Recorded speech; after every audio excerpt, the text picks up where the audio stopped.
ஸ்ரீமத் பாகவதம் 10ஆம் பகுதி. பூமாதேவியும் தர்ம தேவதையும். பூமியாகிய பசு, ஆம், நீ கூறியது சரிதான். 4 கால்களால் திடமாக மனித குலத்தை காத்து வந்த தர்ம தேவதையான நீ, உனது 3 கால்களும் சிதைக்கப்பட்டு ஒற்றை காலுடன் வேதனைப்படுவதை என்னால் காண சகிக்கவில்லை. அதேபோல் பகவான் விருப்பமுடன் படைத்த மனித குலம் தனது மிக நல்ல குணங்களான சத்தியம், பொறுமை, கருணை, தானம், தைரியம் போன்றவைகளை கைவிட்டு ஆசையின் பிடியில் அகப்பட்டு சுயநல பாதையில் போகிறதே என்றும் வருந்துகிறேன். ஸ்ரீகிருஷ்ணரின் பரிசுத்தமான பாத கமலங்களை ஸ்பரிசித்து கொண்டிருந்த வரை பூமியாகிய நான் மிக ஆனந்தமாக இருந்தேன்.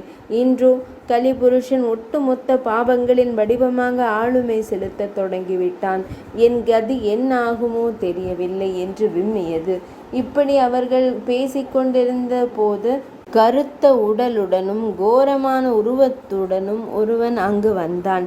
தன் கையிலிருந்த தடியால் பசுவையும் காளையையும் அடித்து துன்புறுத்த தொடங்கினான்.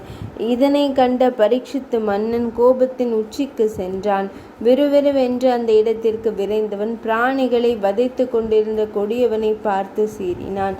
ஏய் பாவியே, எதற்காக வாயில்லாத ஜீவன்களை இம்சிக்கிறாய்? அவை உனக்கு என்ன தீங்கிழைத்தன? எனது ஆட்சியில் இப்படி ஒரு கருணையில்லாத செயலை செய்யும் முன்னை கொன்றாலும் பாவமில்லை என்றவன் காளையிடம் திரும்ப கேட்டான். விழிநீர் சிந்துகின்ற பசுவே, துயரத்தில் இருக்கும் காளையே, நீங்கள் பயப்பட வேண்டாம். உண்மையில் நீங்கள் ஏதோ தேவதைகளாகத்தான் இருக்க வேண்டும் என்று எனக்கு தோன்றுகிறது. கூறுங்கள், உங்களை கொடுமைப்படுத்தும் இந்த கொடியவன் யார்? எதற்காக உங்களை இப்படி வதைக்கிறான்?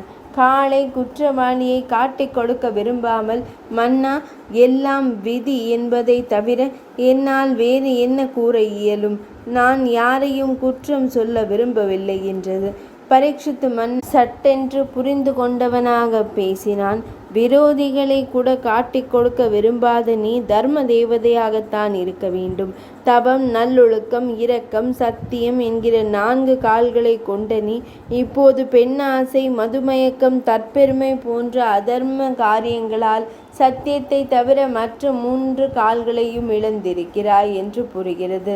சத்தியம் என்கிற அந்த ஒற்றை காலையும் ஒடிக்க வந்திருக்கும் இந்த கரிய உடல் கொண்டவன் கலிபுருஷன் என்று எண்ணுகிறேன். விழிநீர் சிந்தி கதறி அழும் இந்த பசு ஸ்ரீகிருஷ்ண பரமாத்மாவை இழந்து துயரப்படும் பூமி தேவி தானே என்று கேட்டான் மன்னன்.